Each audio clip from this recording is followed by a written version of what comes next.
Good evening, everyone. Welcome. Thanks for skipping out on the baseball game, if you're a baseball fan. My name is Dr. Hunter Peterson. I'm the clinic director of Coeur d'Alene Healing Arts. I'm a naturopathic physician. This is open forum. So every first Wednesday of the month, right here at 6:30, we have a conversation. I like to call it a conversation versus a lecture. It's an opportunity to dialogue about health.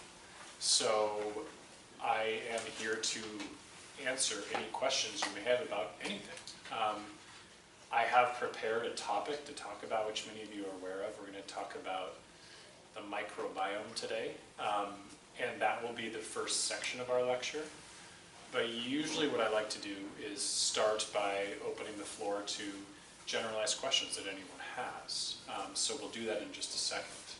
How many people are newbies to open forum? First time? All right, welcome. Yeah, so you saw me flip the recorder on over here, so we do make a video of this. And that will be available on our website, cdahealingarts.com, if you want to swing back and catch it or show someone. We post them usually within a week. And if you want to hear more about what's going on with our clinic, when we do classes, when we have events, when we distribute articles, newsletters, I have a little sign up that I'm just going to pass around. So if you'd like to be included, shoot your email on there and we can include you on that.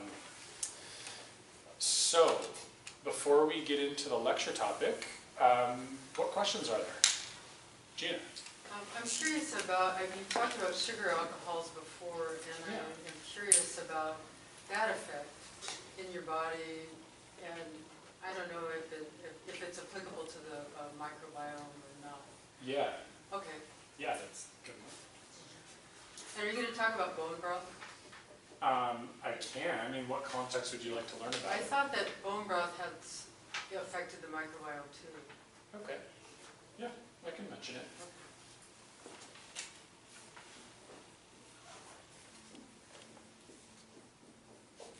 Cool. What else? Yes? How about prescription medications effect on the microbiome? Yeah, I'm going to cover that. So I won't even write it just because it'll be part of the topic. Thanks. That's a good one. Yes? What about like recovering addicts, maybe like heroin or methamphetamine addiction? Yeah. Actually, I'm going to be covering that in the context of the prescription drug section. Good one. Yes? Well, you know, I read this thing from 2014 that was talking about how the gut microbiome actually controls what we eat, and they actually control our minds. So, do you have anything to say about that, maybe? Yeah. How the gut controls our food choices? Yeah, I'll definitely be talking about that. That's okay. Yes? Will you address acidic versus alkaline? I won't direct in that lecture, but I'm happy to answer that for you. Yeah. And in what context are you hoping to learn about that? How it impacts health, or generally overall? Yeah. The intestine and how much is fact. I mean, you hear some people say, oh, there's just, you don't need to be worrying about that. And others say there needs to be a balance. And Sure. if you're acidic, you should be doing more alkaline. Yeah. Yeah, I can kind of cover some bases with that concept and topic for sure. What else?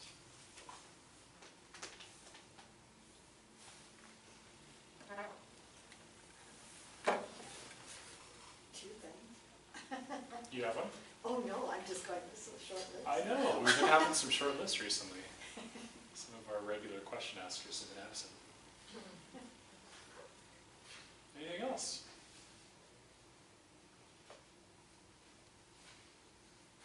All right. Well, that's probably a record. Great. We'll cover those when it's time. Okay. So, I think I entitled the lecture, or the topic of, was it 10% human, 90% bacteria, I think is what I called it. So let's kind of go back way deep to start with.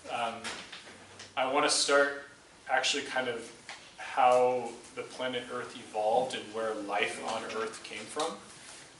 So we are about 5.5 billion years into things right now. Humans have been around for the last 20,000 years, which is, you know, a little speck in a basically desert of sand in terms of time. So we haven't been around a long time. But for the first 3 billion years of life on Earth, which didn't happen until about 2 billion years in, the only substances that existed in the world were bacteria. Single-celled organisms originally that kind of evolved into multicellular organisms. So for about 2/3 of the Earth's history, that's all that was around was bacteria. And so as multicellular organisms developed beyond these bacteria, they actually developed in the oceans first, and by necessity they had to develop in kind of a relationship with the single-celled bacteria that existed in the oceans and in the atmosphere. And so you could really say from the very beginning, our well-being has been intimately associated to the bugs, the invisible bugs in our environment that we can't see. And so fast forward to human history, which again starts about 20,000 years ago, and we start talking about, I guess, in the modern world in civilized society, and the practice of medicine, we started to work with our environment to help cure ailments. And over time, as we became better and better at looking at very smaller and smaller things, we get, people would get infections, people would get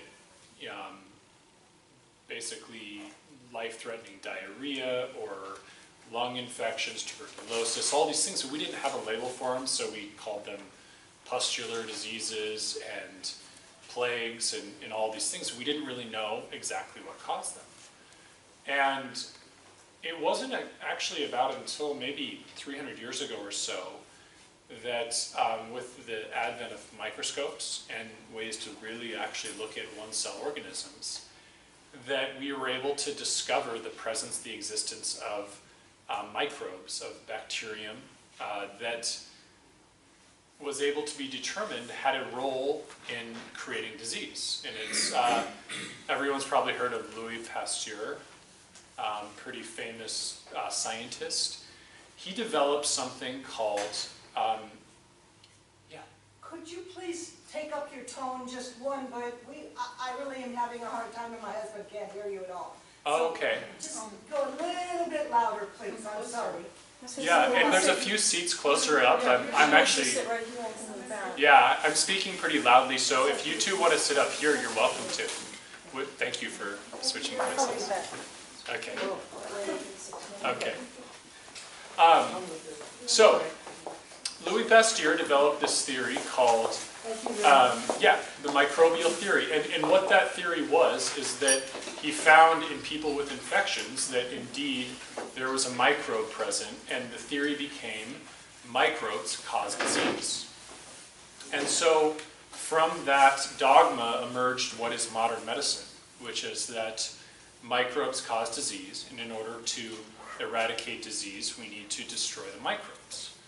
And so as we proceeded forward up to present day, whenever infection occurs, the methodology has been to use what are now definitely are life-saving drugs like antibiotics, antivirals, antifungals to destroy infectious diseases. And we've become very good at eliminating, especially in the developed world, death from acute illness, from acute microbial disease processes. However, what we've also seen in tandem is an astronomical rise in chronic disease. So that, especially in developed countries, what the vast majority of us suffer from in our health are illnesses that are chronic. heart disease, diabetes, obesity, depression, anxiety, migraines, allergies, eczema, asthma. The list goes on and on and on. And that's really what most of us deal with. And so I'm going to come back around to that in a little bit. But I'm going to go back to Pasteur's time. And one of his contemporaries, this guy named Claude Bernard, had a competing theory that he came up with. He said, well, it's not just the microbe has to be present to create disease. Because if that were the case, why, for example, in a room of all of us that, let's say one of you is really sick and had a really bad viral upper respiratory infection, and we're all exposed to the microbe that's floating around in the air, why don't we all get sick? The microbe's there, we should all have the illness, right? Well, so Bernard said there must be something more to it. There has to be a terrain that exists. The terrain has to be susceptible to the microbe in order to create the illness. And so that's kind of the parallel theory that emerged, but it was widely not recognized by conventional medicine. And kind of to this day, it's not really a major thought process of how does our terrain, how does the soil of the individual influence their health and their vulnerability to illness and suffering. So as naturopathic physicians, we are very focused on that terrain question. Right? You also may hear that we do a lot of preventive medicine. I would argue that another kind of way of saying preventive medicine is to really focus on the terrain. Focus on building one's health and minimizing our susceptibility to microbes or other disease processes. And this is kind of where the conversation about our microbiome or the bacteria that we are mostly composed of comes into play. So I use that statement, 90% bacteria, because indeed, if you count the number of cells that are in our body, 90% of them are not us. They're actually other organisms that have colonized, mostly our intestinal lining. I think it's something like 100 trillion bacteria exist amongst us in every individual person versus the about 10 trillion of our own cells that we have. And we have very recently been able to actually scientifically determine this. That there's some arguments in terms of ranges there, but you get the picture, right? That we had no idea about this up until very recently. So the microbiome, intestinal flora, and its role in health is a really emerging field. We didn't have really good methodology to test it, and now as DNA testing and methodologies have become much more precise, we've learned just how vast this field is. So questions about some of those theories, the kind of concept of what we talked about in the microbial versus terrain theory. Anything before I move forward? Okay, got it. So let me talk a little bit about the physiology of our microbiome. I mean, probably some of you have never even heard of this.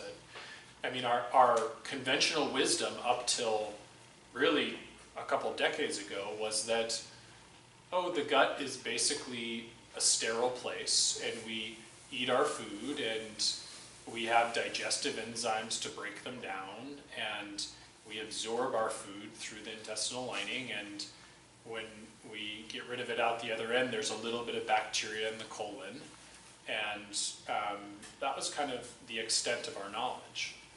Well, that's changed a lot in the last few decades, and really I want to kind of lay out that picture of what that internal microscopic environment looks like. And so I'm going to do just a little bit of digestive physiology with you, because that's a really important precursor to understand this lecture topic. So it turns out that bacteria actually bacteria, I shouldn't say bacteria, I should say microbes, because it includes bacteria, fungal species, viral species, and parasites, basically, what are also called protozoans, multicellular organisms, inhabit basically every membranous surface of our body that is exposed to the outside world. And I'll include the tube that goes from our mouth to our anus as part of that topic, or that region. And so our mucous membranes are our ears, our nose, our mouth, our rectum, vaginal tissues, eyelashes, lung membranes, and everything from that tube from the mouth to the anus, which includes the esophagus, the stomach, the small intestines, and the colon, the large intestines. And actually, increasingly, we've even begun to learn that some of these microbes exist within the body that have passed beyond these mucous membranes. Actually, there's some new research citing evidence of microbes that coexist in our brains. And I'll talk a little more about that. So, and the skin, of course, being a major place as well. So, kind of how this looks is as you move through the oral cavity down to the large intestines, you have more and more microbes, to the point where in your colon, each of us is carrying around about 3 to 4 pounds of bacteria. Like I weigh myself, I weigh 155 pounds, 3 or 4 pounds of that is bacteria in my colon. Okay, so that's a lot of microbes. So it kind of advances as you move down the lining. And as you go through all of that, we are also learning just how powerful a role of physiology these microbes play. So, for starters, they have a huge role to play in digestion. It turns out that actually the food we eat is sampled on first by the microbes in our intestines. And so a huge part of the breakdown of our food is tightly intertwined with the species in our intestines. Similarly, the actual health of all of our mucous membranes, the integrity of our intestinal lining, is intimately tied to those gut microbes, so that essentially the nutrition for the cellular linings is all provided by what is given by the intestinal microbes. So if you were to zoom in on the inside of the intestines, you would have, if this is the tube and you're looking kind of like you're cutting a cross section, and on the edge you have all these cells that are the absorptive lining of your intestines, where broken down food particles pass through. You have this layer, pretty thick layer, that goes all around. This is basically a microfilm, all composed of bacteria and fungi and viruses, that actually anything that gets to the lining has to pass through this layer first. And this layer has a lot to do with how this lining functions. And what's on the other side of this lining is your immune system. Big patches of immune cells. And in fact, about 70% of the immune system is associated with the intestinal lining. And that's a really important concept we're going to come back around to. And of course, this is different depending on different organs of digestion, whether it's the stomach or the large intestine or small intestines. The species are different, the amounts of the species are different. But what I'm really referring to now is where most digestion happens in the small intestines. So these species play a big role. They don't just help digest our food, they help make vitamins, actually. A lot of vitamins are metabolized in these microbes. A lot of our hormones are converted in these microbes surrounding the intestinal lining. And a lot of the immune system's knowledge comes from these microbes. So another thing that's really important to understand is there's a lot of diversity here. As of now, with the Human Microbiome Project, we've identified about 500 species of different types of organisms that exist here in some sort of balance. And there's kind of 3 categorizations we've created for them. One of them is commensal. The other term you could make that synonymous with is friendly flora. Another term or group is opportunistic flora. Flora that when in smaller concentrations have a health beneficial, friendly action on the body, but when in overgrowth or super high concentrations can become a problem. And then we have pathological organisms. A good example of that is Clostridium difficile, or C. diff. Maybe some of you have heard of that. It's a really nasty colonic flora that can cause awful intestinal disease. So there's all these different types of flora that are in existence there. And right, the numbers here are pretty staggering, right? Trillions of organisms that are existing in our gut right now with us. So I want to ask, or pause to ask or answer any questions about this digestive physiology as it relates to intestinal flora, the microbiome. What questions are there? Yes? Did you say that that these the flora inside this little circle that you have, Yeah. do they create vitamins or just synthesize them? They synthesize them. Okay, so It all starts with our food. Okay, got it. Synthesized from our food. Right, yeah. And then when leaky gut occurs, so we have, We're going to get there. Yeah, we're going to talk about what happens when this all goes awry.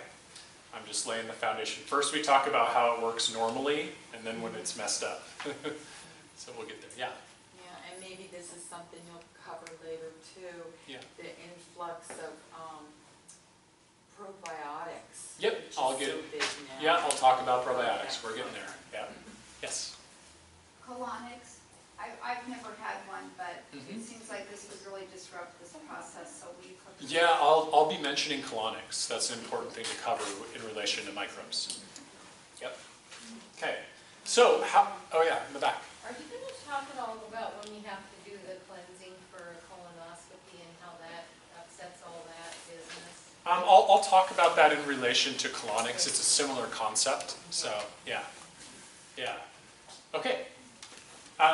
So how did we get this way? How do we get all these bugs in our gut? Where does it start? Well, actually, to answer that question, we need to go back even from the time of when we are conceived, not even when we're born, but when we're conceived, because this is very critical. And I guess I'll take one step forward first to explain that the way this process starts of seeding our gut with microbes is when we're born. When we are in utero, our guts are sterile.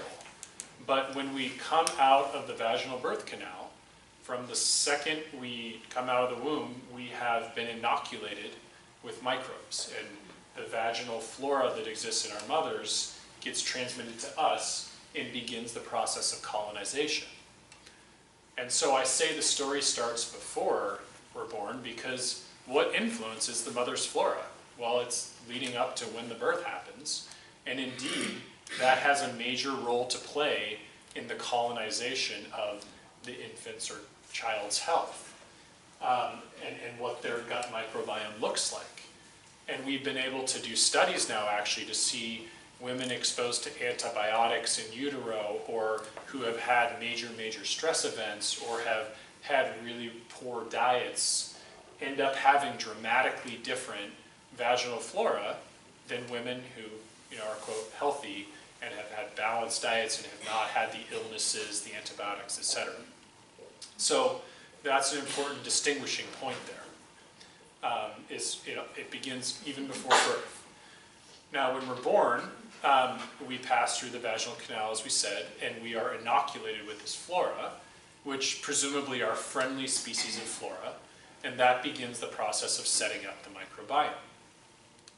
Beyond that, what informs the continued growth and transformation of that microbiome is breast milk.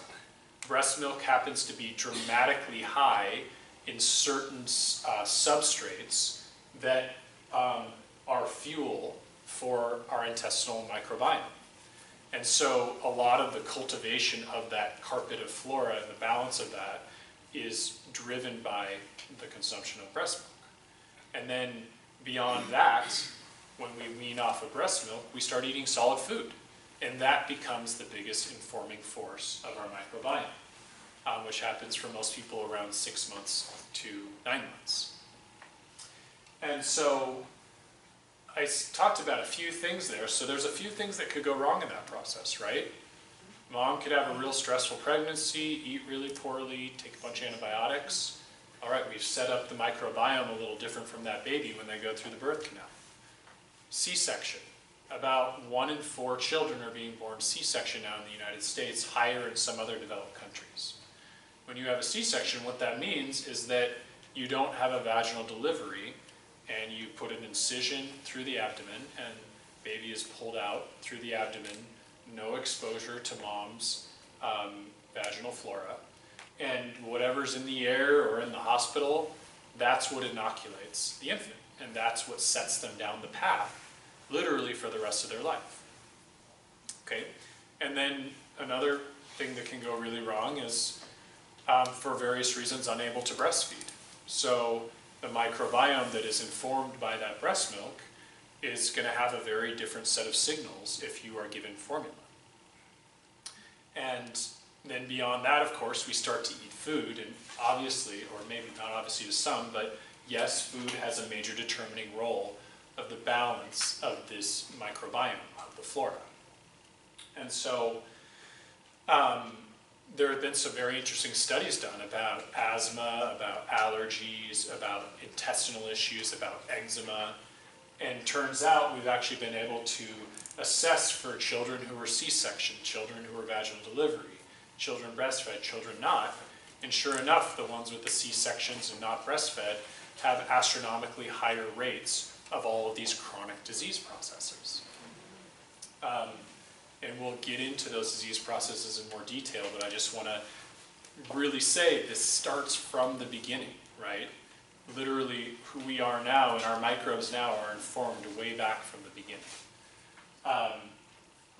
And so, any questions about that colonization process, those concepts? Yes? If you did have a C-section baby, how long would you have to inoculate that baby? Great question. I knew I was missing something. So one of the things that has kind of become an awareness in very small circles of the medical community, almost no conventional practitioners, but certainly with my patients that have to do C-sections, is I ask those parents to collect a vaginal swab immediately after birth and inoculate their child to start basically replicating that process as if they were born vaginally. It doesn't quite work as well, but it's certainly better than not doing so. And of course, if that can't happen or that hasn't happened, then we start working with babies. I see infants who are 2 weeks old sometimes for the first time, and we start accounting for that with therapeutics that I'll describe more in detail. Usually, we focus on organisms that are infant-specific, species of bacteria that are part of the infant microbiome, and we go from there. The interesting thing is that our microbiome shifts over time, and we can actually catalog now how different species are more prominent at different points in life. And for example, some of the bacteria that digest lactose are way more prominent in an infant than they are in an adult, right? Infants are drinking breast milk, right? A lot of lactose. And so we can see how this shifts, and we can see examples of that throughout different life cycles. We can also see that through different geographical regions. which I think is really interesting, based on native diets and what microbes are in abundant quantities in different cultures and different microclimates around the world. Which again is just an indicator, in large part, I think, of how powerful of a force food is on influencing the microbiome. Other questions before I move forward? Okay, so speaking of influencing forces on the microbiome, I will kind of deepen my conversation about food, because that's probably the biggest influencing force. As I said, the gut microbes consume the food we eat. That's what informs what the balance is going to be between different fungal organisms, bacterial organisms, etc. And so if we're eating a highly carbohydrate-derived diet, we're going to have very different species than if we're eating a more meat, protein-derived diet. If we have a really high-fiber diet, there are going to be different species present than a really low-fiber diet. And indeed, we've begun to start doing studies about this and seeing that, yes, these kind of balances in the biome are dramatically different depending on dietary background. And also, we've started to learn that it can be shifted, that it doesn't mean that you're stuck with that for the rest of your life, that it's dynamic. And so we see specific species, and we talked about those three sets, ones that are commensal or friendly, ones that are opportunistic, and ones that are pathological. Well, interestingly, we see the standard American diet, which is what? Very low fiber, high processed carbohydrate, high sugar. These individuals have a lot higher concentration of opportunistic species and of pathological species. And we're going to revisit that concept down the line here, but that's one of the principal outcomes of the standard American diet. We could also attribute the consequences of a standard American diet to a lot of our illnesses that we experience and how it's related to the diet. But the question I want to ask is, how much is it the actual food we eat versus how the food we eat impacts our microbiome and how that impacts our health? And it's not making a statement of truth, it's making a speculation as to actually what is it? Is it the food itself, how the food interfaces, or how the food interfaces with our microbiome, and that interface with our body and our internal structures? And for example, I'll give you an example of that.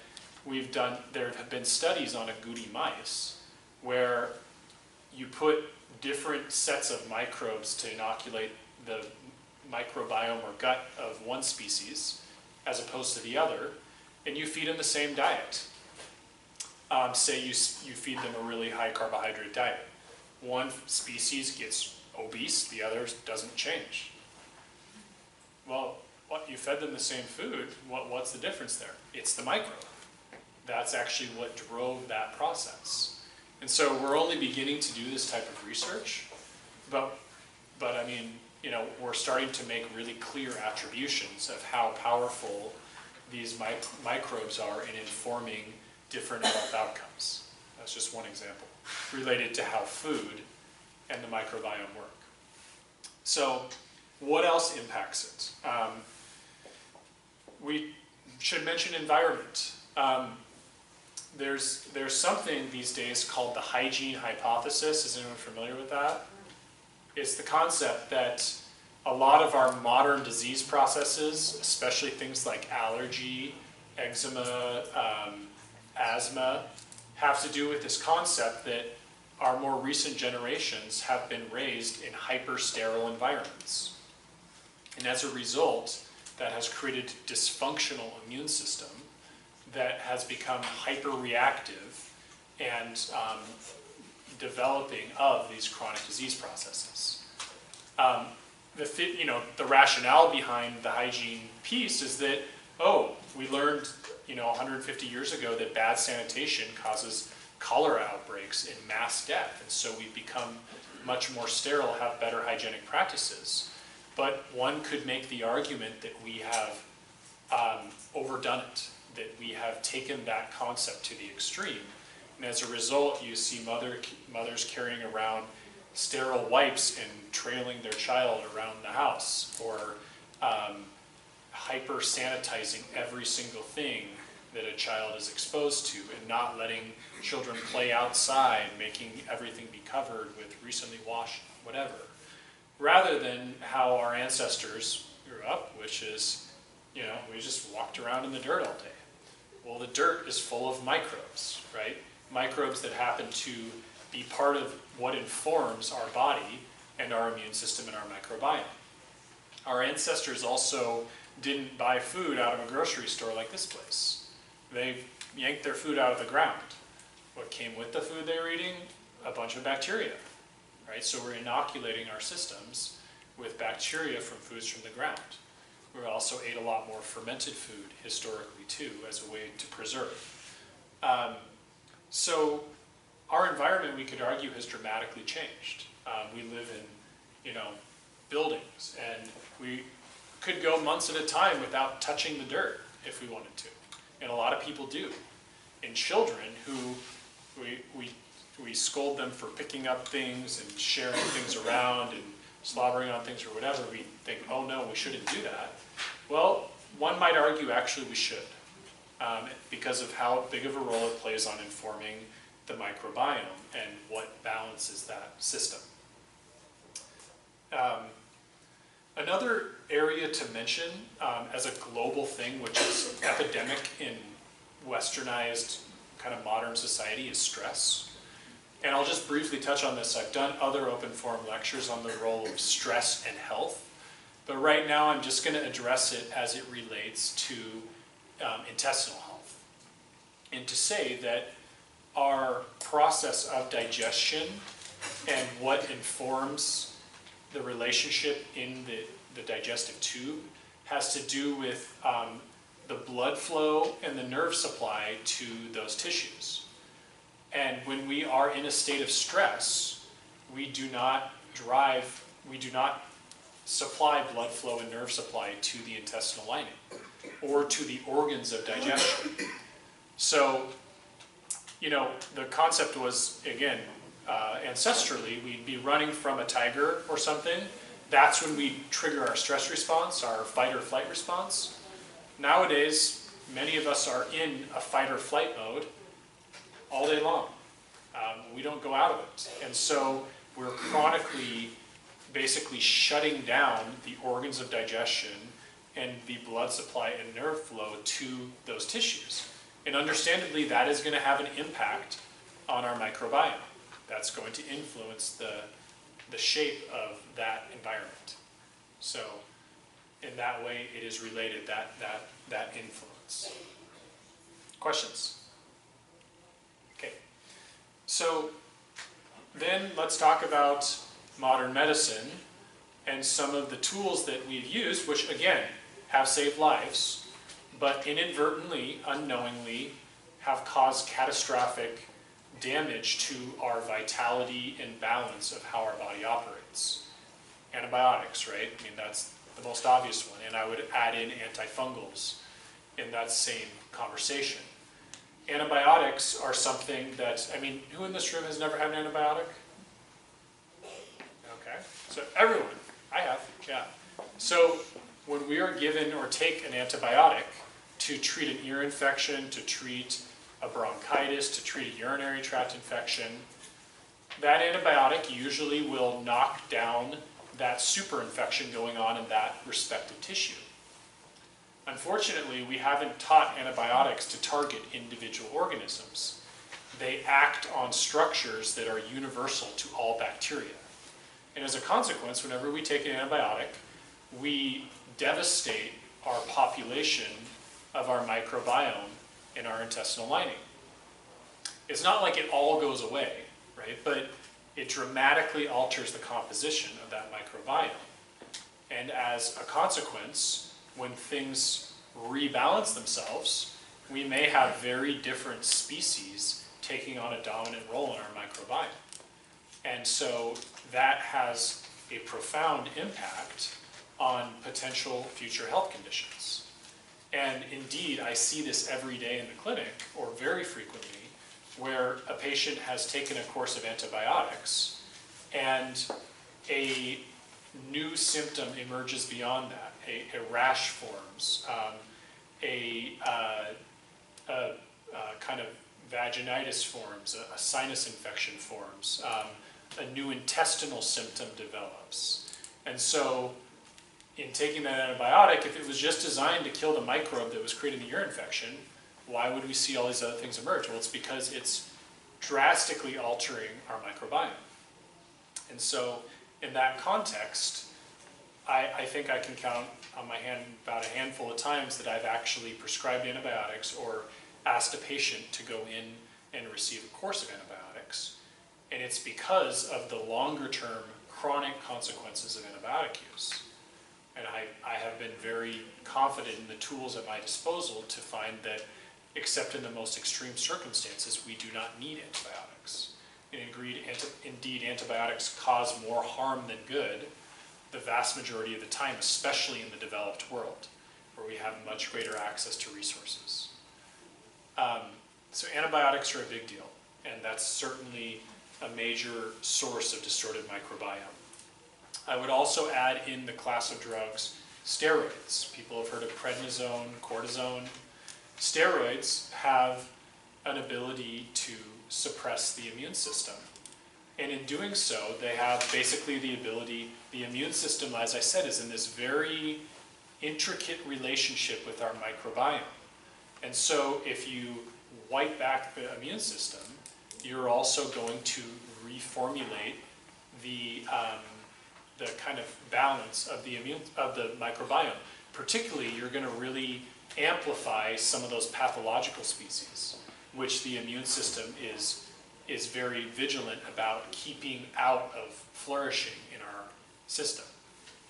So that can be a major issue. Another one, acid blockers, omeprazole, Prilosec, Nexium. A lot of people take these like candy and they've taken them for years. Well, the acid in our stomach is a major gateway. It's kind of a gatekeeper for informing lower in our intestinal system what microbes exist there. When you take an acid blocker, essentially you suppress all of your hydrochloric acid, which has a lot of other negative consequences for our long-term health. But one of the other big consequences is it opens up the rest of your intestinal system from being inoculated by pathological species. And so that can really create a lot of gut issues and microbiome issues. Another class of drugs, opioids, someone had that as a question. Opioids, essentially one of their main functions, as anyone who's used opioids knows, is to shut down the process of peristalsis. Peristalsis is the muscular contractions that move things forward in our intestinal system. When you shut down peristalsis, you're inevitably going to have an impact on how those microbial species communicate to each other and how they talk to the food we eat. And so that's a place where we can develop serious issues in the microbiome with that class of drugs. NSAIDs also have a pretty rough effect. They really irritate the intestinal lining and can really contribute to alteration of those microbes. Things like Advil, ibuprofen, those types of medications. And there's a whole giant list. I just wanted to name some of the common things that a lot of people take. A lot of people are on pain meds, a lot of people on acid blockers. A lot of people take antibiotics without really thinking twice about it, without knowing what the ramifications are of using those medicines.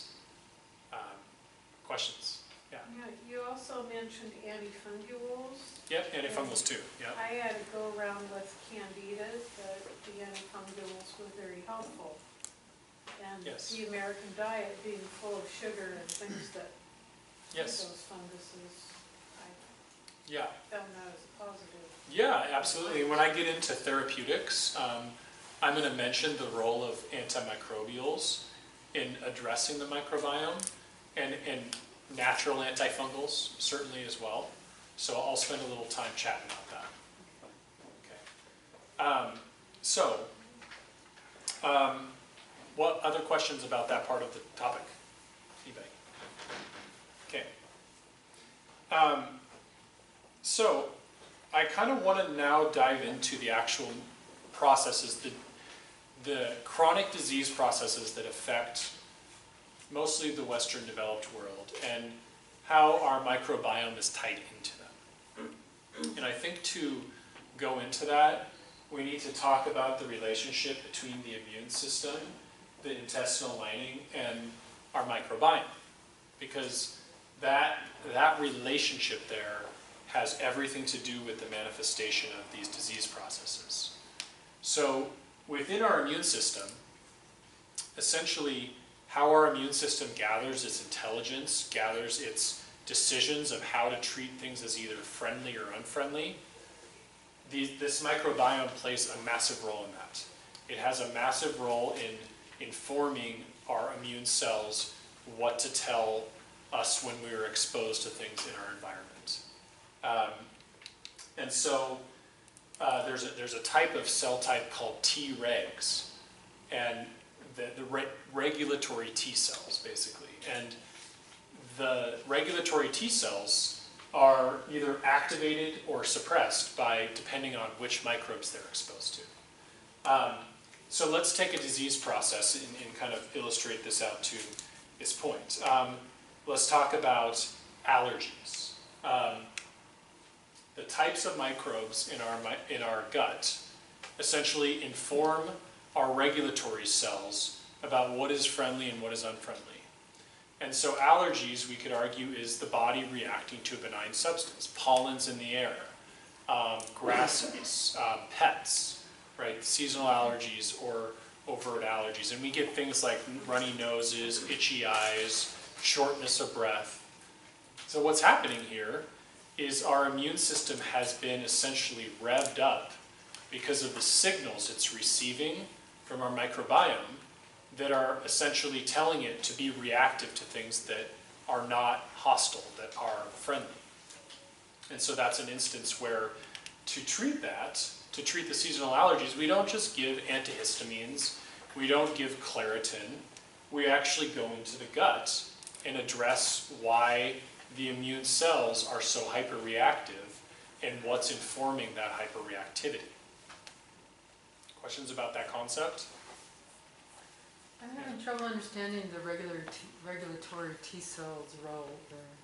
Yeah, well, the regulatory T cells are part of what tells our body when we're exposed, say, to a pollen or to a pet dander, oh, that's actually not hostile, that's okay. We don't need to be reactive to Where that. do they live, the regulatory? Well, most of them live in the gut, but they live everywhere. Okay. Right? This is that concept where, remember, this lining, 70% of our immune system is there. Okay? And if we're to break down when we are in pain, when we suffer, when we have health issues, one of the things we really could be saying is our immune system is reacting to something. So if 70% of the immune system's in the gut, and most of the immune system's intelligence is driven off of its relationship with the microbiome, then wow, that's a pretty powerful relationship there to be focused on. So that's one concept to really appreciate. Similarly with autoimmune processes, very similar thing is going on here where we're having agitation of the immune system, hyperreactivity of the immune system based on the microbes that exist in that lining. And the immune system gets so revved up that it starts to make mistakes and starts attacking its own cells. What are autoimmune processes?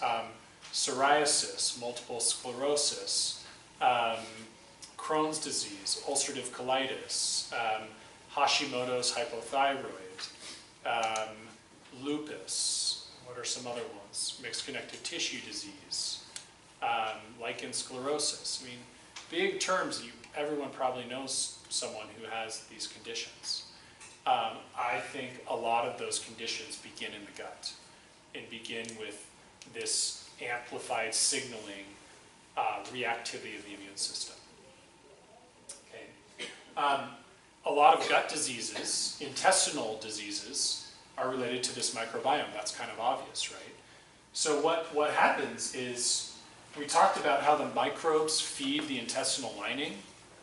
So what happens when that system breaks down, when those microbes really change and they start to not provide nutrition to the intestinal lining? Well, then the actual intestinal lining starts to degrade, and you start to get big gaps in your intestinal lining. And pretty soon, you're essentially exposing the microbes in your gut to the actual bloodstream. And you're starting to shift even more rapid immune activity and more of an inflammatory process now that there's big gaps and inflammatory patches in the intestinal lining. And so someone used the term leaky gut. Leaky gut is this concept that when the intestinal lining becomes so inflamed and aggravated that you start leaking things from your inside of your gut into your bloodstream. And that can cause an even more profound inflammatory process. So gut issues like gas and bloating, diarrhea, constipation, IBS, abdominal discomfort, I would argue this is a concept that you could attribute to a term called dysbiosis. Dysbiosis means dysregulation of the microbiome, imbalance of the microbiome. This is like the example I said where the opportunistic bacteria have taken a way larger role. Candida is an example of opportunistic fungus, which is already existing in the gut, but when it gets overgrown, can cause a lot of problems. And what these bacteria do is they start to metabolize the food we're eating, and the food we're eating is a big part of this, and they start to secrete toxins. They start to basically let off inflammatory molecules, and simultaneously they start to agitate our immune system. And as those holes get created, more and more inflammation develops. Now that happens locally, and very obviously these disease processes are a consequence of that. And again, we can get more serious intestinal diseases, celiac disease, Crohn's disease, ulcerative colitis. These are really, really serious life-threatening diseases that also manifest from the amplification of this process, depending on where they occur. And some people might say, well, I don't have any intestinal digestive issues, so I must not have any problem here. But unfortunately, we don't always manifest digestive symptoms. That's not 100% necessary to have disease processes related to the microbiome. Because as I said, when this process of disorganization, dysbiosis gets going, you start leaking things into the bloodstream, inflammatory molecules that start setting off other processes. So let's give another example. Asthma, right? Asthma is again this concept that there is a systemic burden of inflammation. The immune system is overactive, driven by imbalances in the gut, and that leads to spasming of the airways. And so oftentimes, as we said, one of the studies was done is infants that were vaginal delivery versus C-section, the rates of asthma are astronomically higher in the infants with C-section. Okay, so this is again an illustration of where that concept plays out. And I can say that when I treat people with asthma, that's right where we go to is treating gut dynamics in the microbiome. Another example of that is in psychological disorders, right? Depression, anxiety, autism spectrum. Epidemic disease in our country now. What is it? It used to be 1 in 10,000 had autism. Now it's like 1 in 50 born with autism. Why is that? What is it that's changed that's made that such an epidemic? One of the arguments can be made is the microbiome. Another thing you see with these spectrum kids is a lot of them have gut issues. The vast majority of them do. And what ends up happening is a lot of these toxins and inflammatory molecules actually migrate into the brain. And they start disrupting the development of the brain. And furthermore, all the neurotransmitters that our brain relies upon, the hormones, most of them are made in the gut. They're not made in the brain. So if we have a really dysfunctional gut lining, then we have a really dysfunctional brain.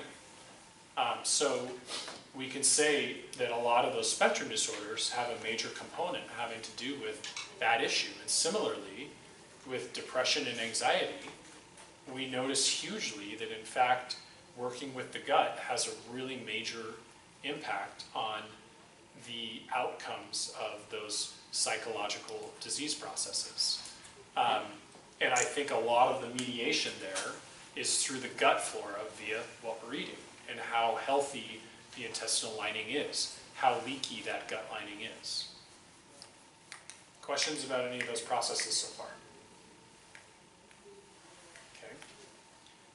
So then I want to talk a little bit about other diseases associated with our mucous membranes. Remember I talked about the eyes, the nose, the ears, the vaginal tissue, and the skin. So we can talk about acne, we can talk about eczema, we can talk about vaginitis, we can talk about sinusitis, we can talk about otitis media, which is ear infections. Well, it turns out that if you culture some of the species in the ears and in these different secretions, they match pretty closely what's in the intestinal lining. So and I'll just again use the case of Candida.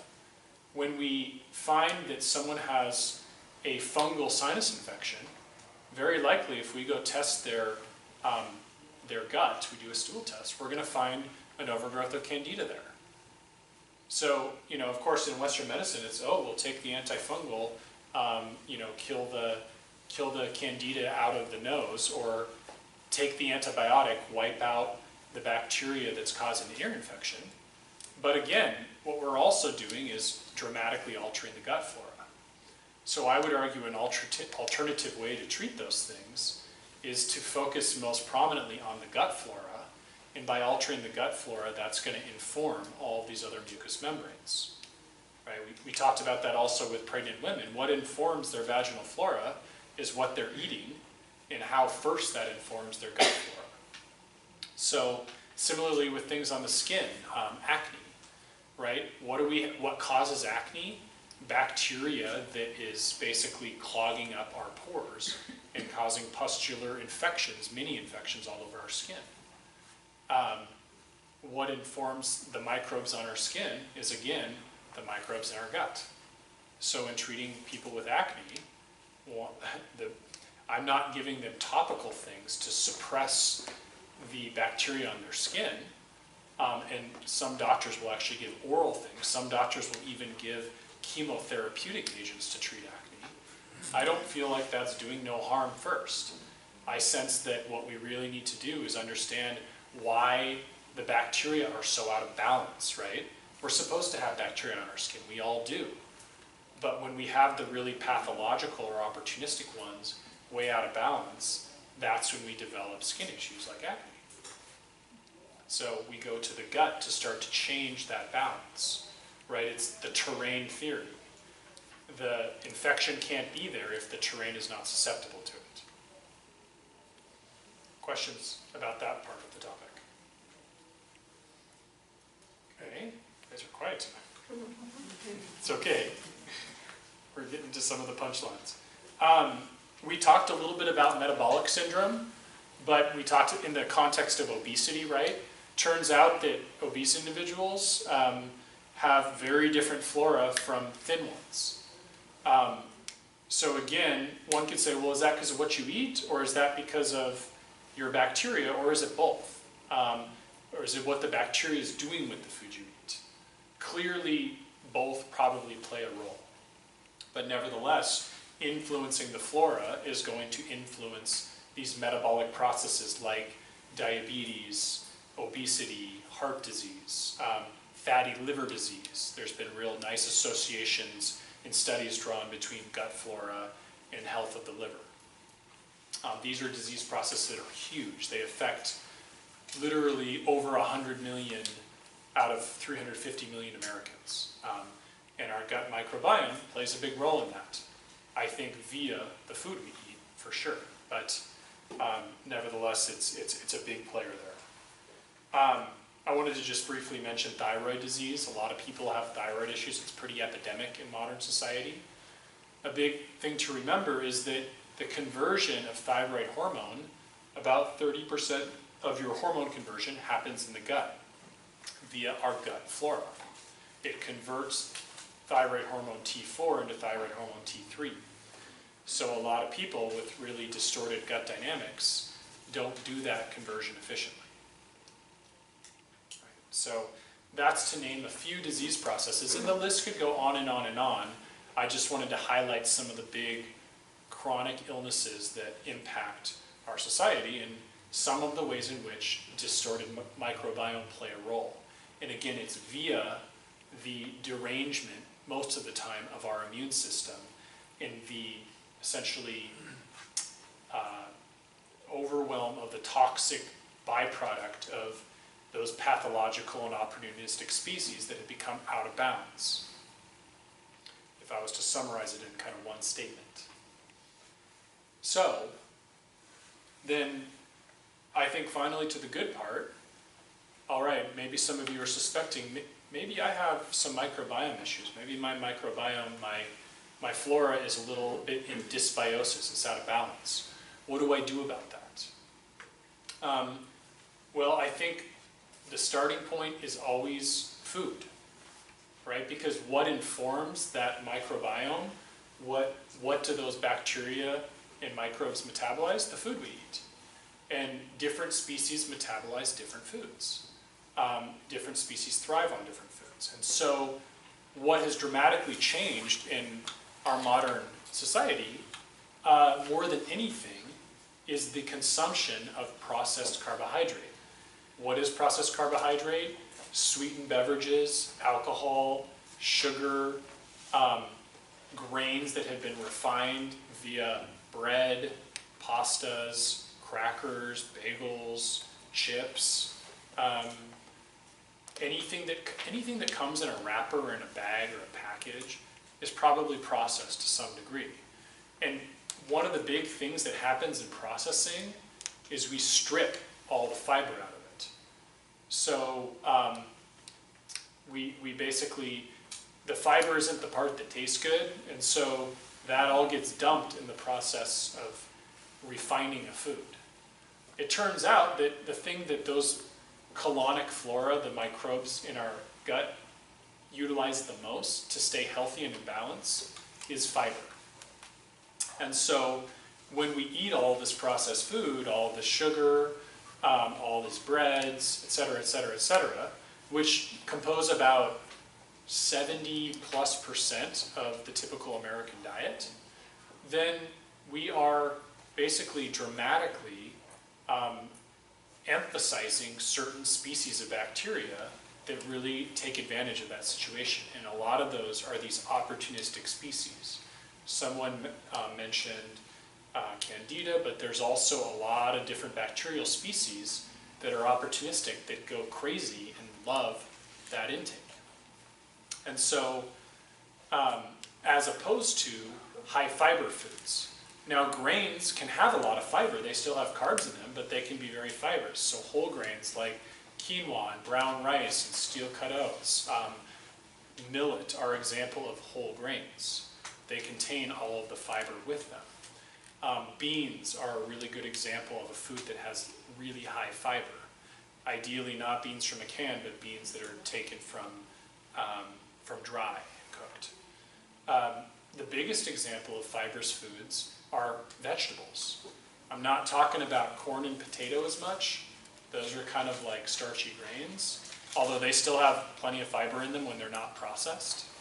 But more specifically, fibrous veggies, chewy veggies, salads, lettuces, kale, broccoli, cauliflower, celery, mushrooms, carrots. The list goes on and on and on of all of the fibrous veggies that line the edge of the grocery store that compose about 70% of our ancestral diet. Was our root vegetables, our leafy vegetables. 70% of what we consumed ancestrally were those foods. And it turned out one of the big roles they were playing in keeping our health balanced was informing and keeping our microbiome healthy. right? Because you don't absorb the fiber. Fiber cannot be absorbed. It can be metabolized by your gut microbiome, but it can't actually be absorbed as carbs, fat, or protein. Okay, so that's a big change that I think needs to happen to deal with the chronic disease processes our society faces. Typical American has about 8 grams of fiber a day in their diet. Ancestral, historical human diet, about 50 grams a day. It's pretty dramatic, right? It's pretty bad. So 50 grams a day is what we each should be having. And that would play an enormous role in decreasing the preponderance of chronic disease. Questions about that concept? Yeah, Marty. Do you think that some of those microbes might actually come with the food you eat when you eat food that you should be eating? Yeah. I mean, like a carrot's going to come out of the ground, it's going to have bacteria on it. Yeah. Everybody always peels their carrots and scrubs them. Yeah, right. But they're best when you just pull them right out of the ground and chomp on them. Absolutely, and I want to give you a shout out. That's why our staff loves you so much, because you bring us stuff right out of the ground at the clinic. He has a big greenhouse. But yes, that's a huge change too, right? Is that part of what inoculates our flora, as we talked about, are the microbes that are in the soils. And ancestrally, we would just be eating those microbes along with the food we eat. And we don't really get to do that much anymore. And that's a big problem, because a lot of those microbes in the soil are actually really friendly. And they help keep a nice diversity of the intestinal flora. Another term for dysbiosis or imbalance of flora can also be said to be lack of diversity. So yes, it would be great if we were eating foods that contain trace amounts of soils that would help inform the microbiome, for sure. You haven't mentioned anything about vaccines, because I know that babies get like 30 vaccines or something in the first 6 months. Yeah, well, vaccines are a big topic, and they're very kind of a flashpoint in terms of dogma. And I think that vaccines have a role to play with the microbiome, but I think they have a much bigger role to play on how our immune system reacts to the substances in the vaccines. And that's not happening at a gut level, at a flora level. Okay. That's more happening at an internal bloodstream level. And so they do indirectly have an influence on the microbiome, but I think more accurately, the health of your microbiome has a huge amount to do to how you respond to the vaccine. You see the difference there? A really healthy microbiome will make a really healthy immune system, and the immune system is going to respond to the vaccine in a much more healthy way. And so I think a lot of adverse vaccine reactions we could trace back down to the fact that people have such distorted, unhealthy gut linings in microbiomes.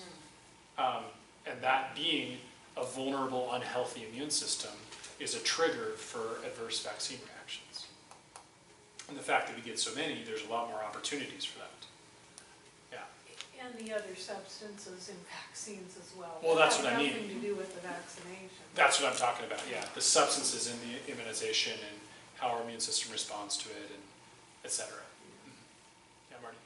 Do you think that, has there been any research on like inoculations of bacteria? I mean, actually, maybe the bacteria transplants? Or? Yes, there has. I'm going to get to that. It's actually a life-saving measure that's finally been approved by the FDA for really bad infections like C. diff, called a fecal microbial transplant, or the kind of fun term to use is transfusion. Yeah, that's a thing, for sure. And I actually have colleagues that is actually their emphasis, their specialization is they do that. That's what they do with their patients for select conditions, but interestingly, to treat more and more diverse conditions. Of course, those aren't approved by the FDA, but you can instruct people in how to do their own fecal microbial transplants. I've read where it actually has cured Crohn's. Yes, for sure. Absolutely. But I think that before we go to those more heroic measures, let's focus on how our food that we eat influences our bacteria, right? And I think we hit the biggie, right, with the processed carbs and the fiber. I really want to make sure we hit that. But I also would say that our meat consumption is a big deal here too.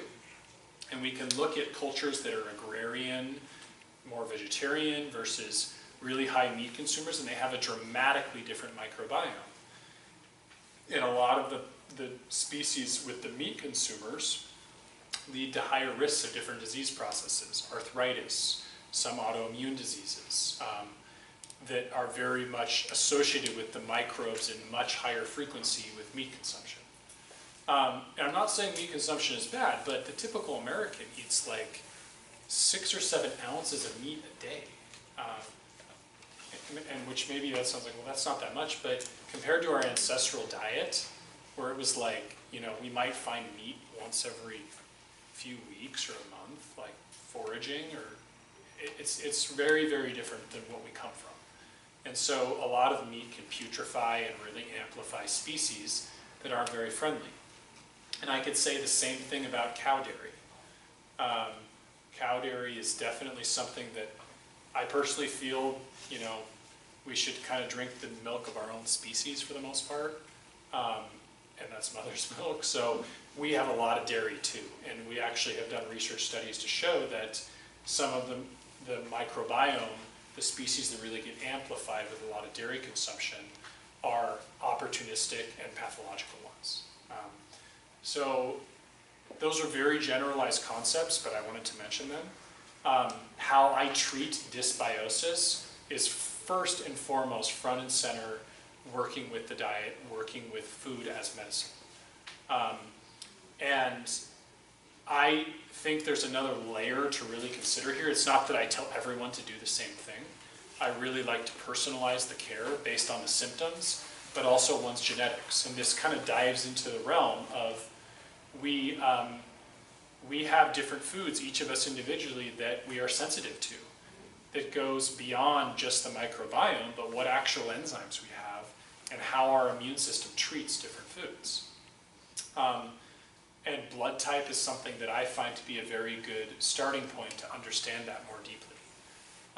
So we also have to appreciate in healing the gut, healing that leaky gut, restoring the integrity of the intestinal lining, we have to know which foods are irritating to that lining, which foods don't digest well. If the food doesn't digest well, then the wrong sort of microbes are going to kind of take it over and cause problems. And so I just want to state that it's not quite as simple as saying everyone should just eat a high fiber diet, low processed food, and kind of go easy on dairy and meat and everyone will be healed.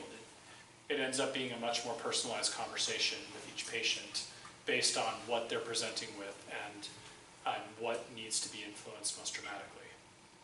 Of course, also what contributes to that is the state of digestive output. Is someone having a deficient gallbladder output or pancreas output or deficient stomach acid? And what role is that playing? It's going to, like I said, have a major impact on the microbiome. And so we have to consider those things of how to actively strengthen those organs of digestion. And so a lot of times I will be using digestive bitters or hydrochloric acid or specific digestive enzymes to support that process. I'll maybe be doing topical treatments like castor oil packs or sending people to do physical medicine to improve nerve supply to the intestinal tract. Seeing a chiropractor, for example. We might work on food hygiene, teaching people how to chew their food. A lot of people don't do that actually. And that can be a big problem with the process of digestion. We talked about stress and its role in the microbiome indirectly. We may need to spend a lot of time working on someone's hypervigilant stress response and how that compromises their digestive process and therefore adversely affects their flora. Okay, so all these things play a big role and are part of our really comprehensive understanding of what creates someone's health. I know I just kind of tossed a lot of big concepts out there, but questions or wanting to investigate those things further before I move forward. Okay, so next, probably something you guys have all been waiting to hear about from me, probiotics, right? Marty mentioned, microbes from the soil. I don't know if anyone's mentioned fermented food yet, but let's stay in the food realm first, right? Ancestrally, one of the main ways we got really beneficial flora to inform our microbiome was through eating fermented foods, and we still do to this day. People think about yogurt in that capacity. People might know about kombucha. People might know about sauerkraut. Various fermented vegetables like miso and tempeh, which are soy products. Kefir. So, important thing to understand is not in this grocery store per se, but the typical grocery store you go to, you think, oh, I want to get yogurt to help my flora. Well, it turns out that most of what we have, because of our food regulations and the worry of contamination, have gone through a process of pasteurization. That means that after the food is fermented, that we go and heat that food to a very high temperature and kill all the bacteria. So when we all think, oh, we should eat yogurt for the bacteria, we're not getting it for the most part, unless you use very selective brands that have not gone through a process of high heat pasteurization. So I really want to disassociate that concept that buying sauerkraut off a shelf that's been sitting there for 2 years, you're somehow getting bacteria. There's bacteria in that jar would have exploded like 19 months ago. Okay? No, there's no bacteria in that. So you have to use live cultures. And oftentimes that means if you want cultures in your yogurt, you actually have to make it yourself. If you want cultures in your vegetables, you actually have to ferment it yourself. And it turns out that that's not that hard to do. With a little bit of salt and sugar and some big jars, you can ferment things very easily. I'm not going to go into the process in detail of fermentation. There's plentiful resources online to learn how to ferment your own veggies. But it's a very good way to get beneficial species from your food. And if you're one of those people who wants to use food as medicine like myself, I want to take as few pills as possible. I like doing some fermented food. If you want to go the quick route, there's some different high quality, probiotic foods that exist, like at Pilgrim's. They have Bubby's sauerkraut, which has real microbes in them. It's in the refrigerated section. They have a Bulgarian yogurt here, which is very tart. It has really great cultures in it. So you can get some of these substances, but not like you think, like anytime you eat those fermented foods, automatically they have really robust colonies of bacteria. Any questions about that? Okay. Yeah, Judy. Is the sauerkraut, I know my blood type and genotype say cabbage is bad. So sauerkraut is made of cabbage. So still a bit of an issue, yeah. And that's why I'm not a huge fan of yogurt in general, even healthy yogurt, because a lot of people can't digest the proteins in cow dairy. So, but I'm talking about cabbage. Yeah, well, the same story with cabbage. Okay, I wouldn't do cabbage if it's a really immunoreactive food for you. Right, okay. So it doesn't change its immune response? No, it doesn't. Yeah, it doesn't, for the most part. Yeah. So if we don't digest milk products good, then the Bulgarian yogurt wouldn't be something you'd use as a staple. Yeah, maybe here and there, but not a regular kind of thing. Yeah. Yeah, Marty? So a lot of recipes for sauerkraut or a lot of these fermented foods start out with the lactobacteria. That's right. Yeah, and that's a good segue into getting into probiotics. I didn't talk about a lot of the specific species, but probably many of you have heard of lactobacillus and bifidobacteria. These are two of the most prominent friendly commensal species. And you can actually begin with starter cultures of some of these different microbes. And indeed, those are some of the ones we really want to emphasize. So when we turn to the topic of if we're going away from probiotic food into probiotic supplements, how do you navigate that industry? There's a million out there on the market, and it's all the rage, quote unquote, you should take a probiotic. I wouldn't necessarily say everyone should take a probiotic, but I would say that everyone should be regularly consuming live cultures, whether that be through food or a supplement. But which species do you pick from? How do you know those species are viable? And unfortunately, the industry of supplementation, the field that kind of I work out of, our medicines, are not highly regulated. So anybody can go out there and make any product and put any labeling they want on it and create outrageous health claims. And the consumer, how do they know the difference? That's a big problem, and I would say particularly probiotics are one of the worst places that's a problem. If you go into a supplement store and you take 20 probiotics they're selling, probably 2/3 will have no live cultures in them, no active cultures. And on that note, I have a real hard time with shelf probiotics. Sure, yeah, I'm getting there, yeah. Okay. So one thing that you can do as a consumer is first be very leery of a probiotic that's just sitting out on the shelf for 12 months, because to keep those organisms viable for long periods of time, ideally they're refrigerated for most probiotics. Now there is a big exception to that, which are soil-based organisms. Soil-based organisms do not need to be refrigerated to stay viable, right? They're in the soil. And so actually the main probiotic I use as a kind of baseline ongoing probiotic for my patients is a soil-based organism. It's nice, it doesn't need to be refrigerated, and it works very well.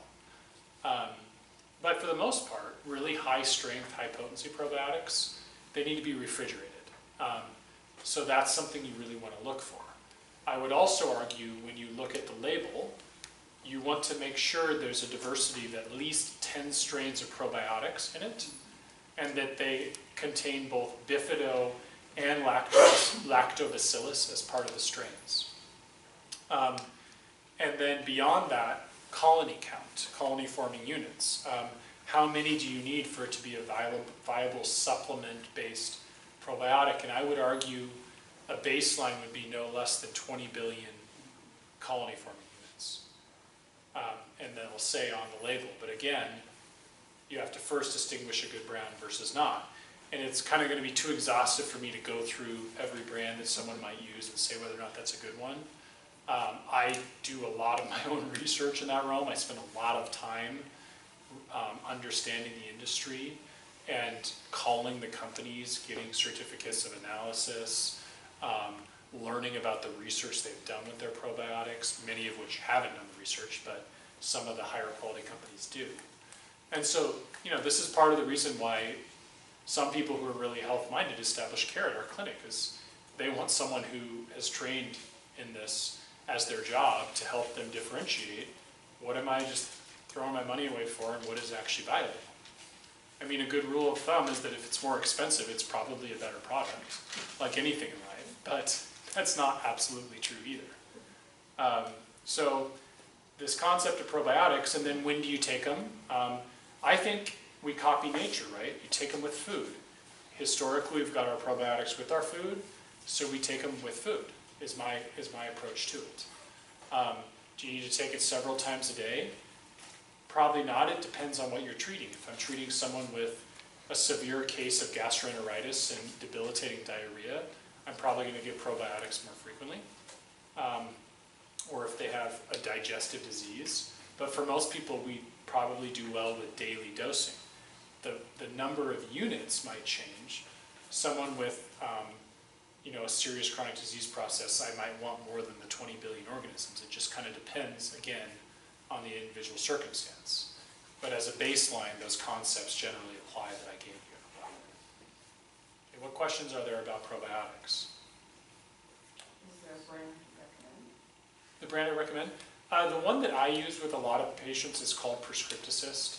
I think the name of the company is Environmedica. And I don't know if there's an over-the-counter version of it. I haven't seen it here certainly. I also really like to use for high potency strains Ultimate Flora Max and Theralac. Claire Labs is a really good company. They make good probiotics. Soroil makes good probiotics. There's a few companies that make great ones, but those are some off the top of my head. Any other probiotic questions? Wow, great, great. So someone had mentioned a question of, what about taking antifungals and how that can help? Absolutely, I use antimicrobials to influence someone's flora. Because a lot of times when we've had this overgrowth, right, one of the opportunistic species has just gone crazy and way overpopulated the gut, we need to kill off some weeds to allow the grass to grow back in balance, right? It's like, a yard full of weeds. You can throw as many seeds on there as you want, as many probiotics as you want, but if they're choked out with the weeds, you're not really going to get very far. So some of my patients, particularly with significant digestive symptoms, because again, digestive diseases are clearly at least somewhat related, if not totally related, to the microbiome, I will often use herbal antimicrobials. The cool thing about herbal antimicrobials versus prescription antibiotics is they're very selective. They've actually evolved with nature because these herbs have been around in human interaction for thousands of years to be very specific in targeting some of those more pathological and opportunistic species.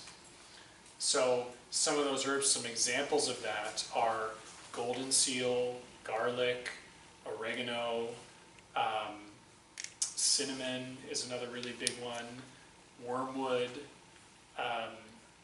to name just a few, berberis or berberine, Oregon grape is something that grows all around here, very antimicrobial.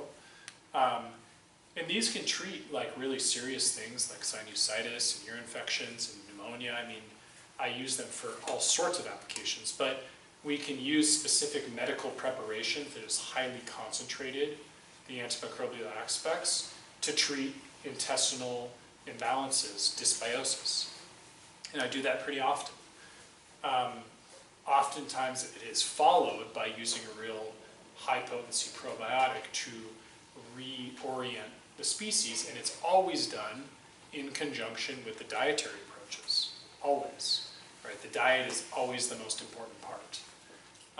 So it's not as simple as just, oh, I have a gut issue, I just need to take those pills, it's going to get better. If you don't change the cause, which was the food, over the course of decades or whatever, of eating poorly or over the course of months, then you're not going to get rid of the problem and cure it. You're only going to palliate the symptoms at best. But antimicrobials are certainly something that we really focus on. There are also agents that can actually break down biofilms, where I talked about how some of this issue in the gut, or what's going on in the anatomy, is that there's a biofilm there. Sometimes to dislodge some of those parasites or pathological organisms, you actually have to cut through some of the biofilms. And this is where we use enzymes, this is where we use some serapeptase, NAG, NAC. They're different agents to basically split apart that biofilm and get in there, change the species around. Additionally, we talked briefly about digestive aids, right? If we want to shift the balance of the microbiome, we need to enhance the process of digestion. So a lot of times I'll be using digestive enzymes, hydrochloric acid, gallbladder supportive agents, all with the goal of normalizing intestinal physiology, which is going to dramatically influence gut flora. Demulcent herbs are also very helpful sometimes. When this gut lining is very inflamed and gaping holes are in it, sometimes we need to repair that mucosal lining. So things like marshmallow root, things like slippery elm, things like L-glutamine, things like bone broth. I think someone mentioned bone broth. I wanted to relate that. Yeah, Gina. One of the big things that bone broth does, it doesn't feed the bad microbes because there's no carbs in it to feed those things, but it dramatically helps improve the integrity of the cells lining the intestines, and by that response starts to shift the relationship between the flora and the immune system. So bone broth is a really useful adjuvant, and I often ask patients to use it as a food-grade medicine to heal intestinal issues. All right, what questions about therapeutics and how we can influence the gut microbiome? Okay. Any other questions? What else you got for me about the lecture topic? Well, I'd like to go over how somebody brought up the idea of acid and alkaline. Well, I'll get there, Because yeah. We'll get there, yeah. I'll hit that with the questions. I'm Angie? curious about, I don't still understand the relationship between the gut biome and the brain, because I always think, well, there's this blood-brain barrier. So Yeah, and what we've learned is actually that is inaccurate, that indeed some microbes can cross the blood-brain barrier. But the microbes that you're talking about are in the small intestine, and so how do they get into the brain?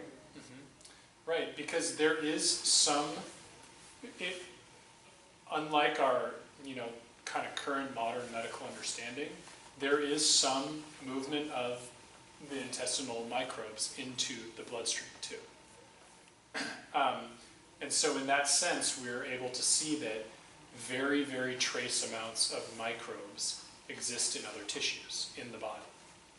So are you saying, did you say that the blood-brain barrier isn't impermeable? Correct. Okay. That's what we're learning more and more. Some things get through, but still there is some barrier.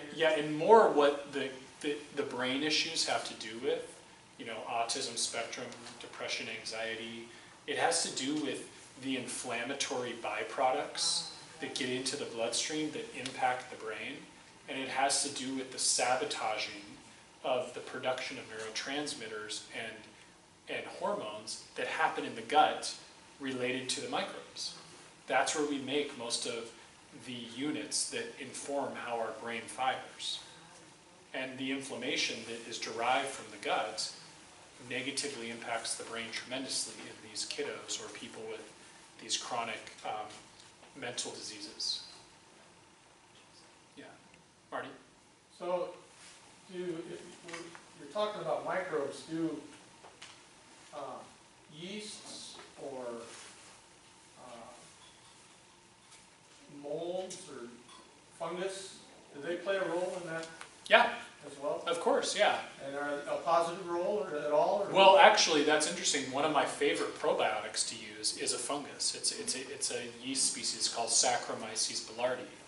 It's actually the way that I treat people with, one of the ways I treat people with C. diff infections. Yes, so fungus can play a positive role, and everyone has many fungal species inhabiting their gut, including Candida, which is the one we demonize. But it's an opportunistic, right? It gets out of balance. And so can we cause issues by,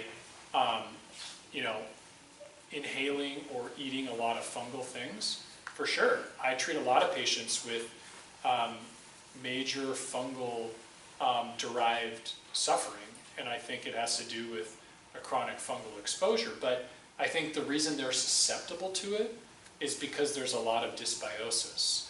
And that fungus is being allowed to become entrenched because the immune system's not functioning well. Right? This concept of immune health is such a central component of this lecture, because if our gut microbiome is the main informing force of a balanced, healthy immune system, and that's way out of whack, then our immune system's vulnerable. And then it leads openings for all of these different agents to come and infect and colonize and disrupt function. Yeah. But with regard to fungus and molds, isn't the primary problem, at least in the American diet, that we're feeding those fungus and molds with all the sugar in our diet? Absolutely. Yeah. That's right. Yeah, disrupting the microbiome by eating a processed food, high sugar diet. For sure. Yeah. All right, any other questions on the lecture?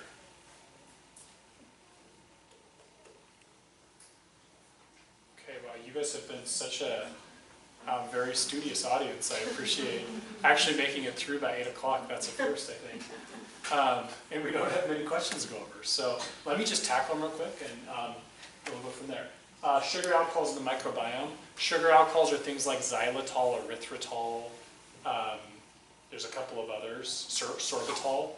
These are ones that are non-caloric sweeteners, so they don't, create calories so much, but they do impact the microbiome because they're readily fermented by gut microbes. And in fact, one of the principal side effects of using those is gassiness, which gasiness, all that is your gut microbes fermenting the foods you eat. So some people are sensitive, depending on their microbiome, to those agents. And do I advocate not using them? I think stevia is probably the best non-caloric sweetener to use. It's not a sugar alcohol, but I don't think they're a problem for most people, especially if they're used in judicious quantities. If you're using tons of sorbitol and erythritol, it might be more of a problem. Okay. And then acid alkaline. Oh, the bone broth. Right. I'm curious about, right, because of my blood type, I need to avoid red meats, but is bone broth okay if I use a red meat? It's better if it comes from poultry or fish. But if it's... it won't be as bad as eating, a big hunk of beef. But I wouldn't do it mostly. I would mostly do the others. Turkeys coming up, get your turkeys, store them in your deep freeze. Yeah, Marty.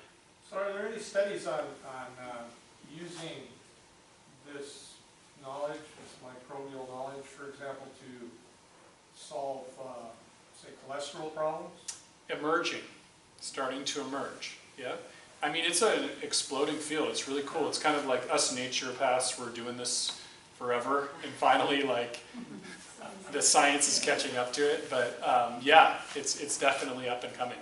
Not a lot of distinctive studies, but again, it's hard to really, you can do correlation studies, but we're not doing studies of take this probiotic and see how it changes cholesterol. Right? It's such a complex picture, it's really hard to do those studies.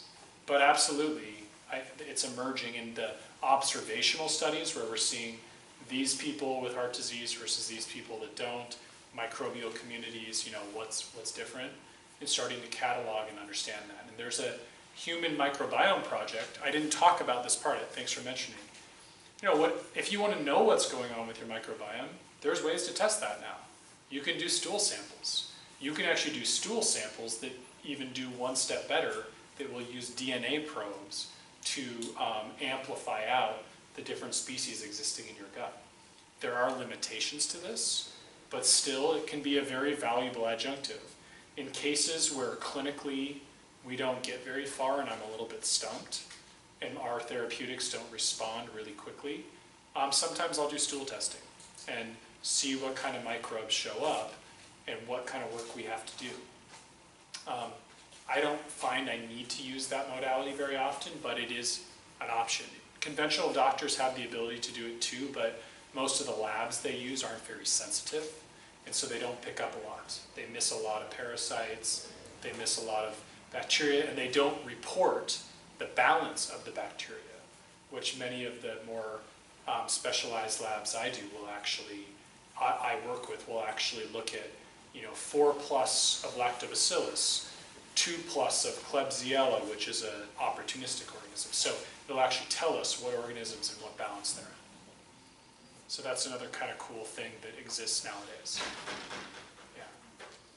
Yeah.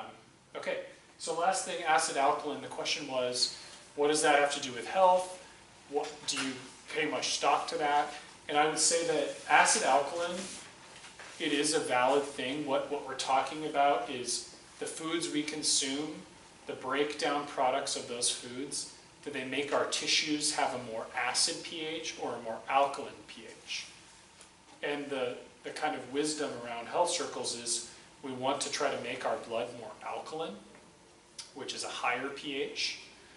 And when our blood is more acidic, what usually comes along with that is more inflammation and more tissue destruction. Like when a cell dies if you look at the pH of that cell, it's very acidic. So the destructive processes that go on in our bodies, inflammatory processes, are generally associated with acid environments. So one of the rationales is to eat more alkaline foods is probably a better choice for health. And I agree with that. And I steer, what was my main take-home point about diet?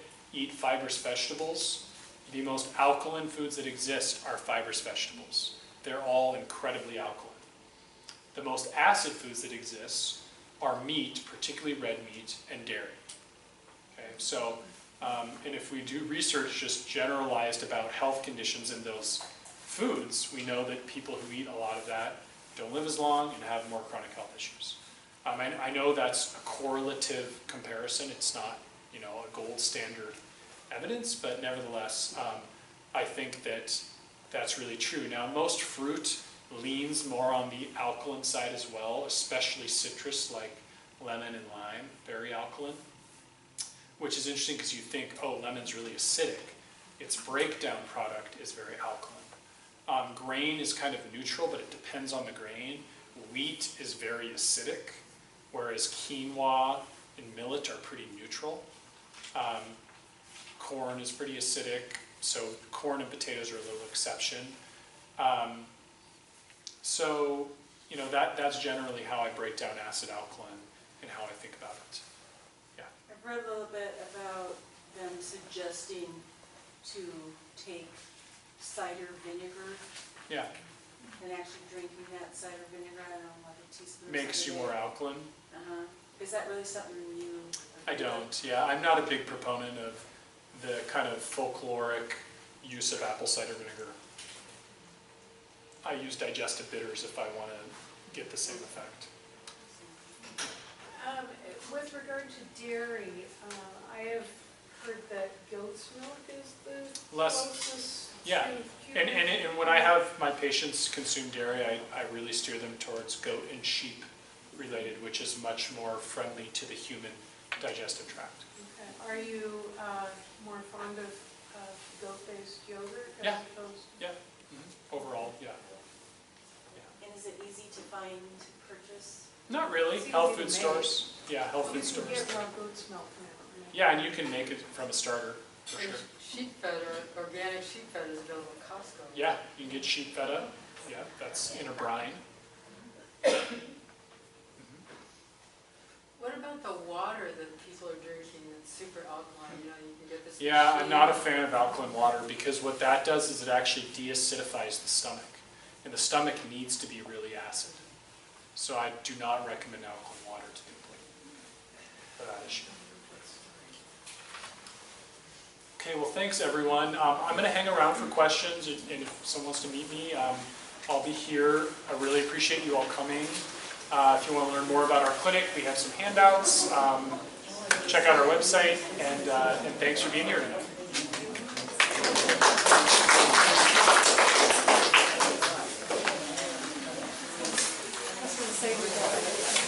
Said, on vacation, I said, you've had this problem for months, bring it with us. I saw my daughter's going to make a well one. So I made a golden product, but I'm actually so happy now. I've got a good kind of ball. Very good. So, and then our power goes out kind of often up and usually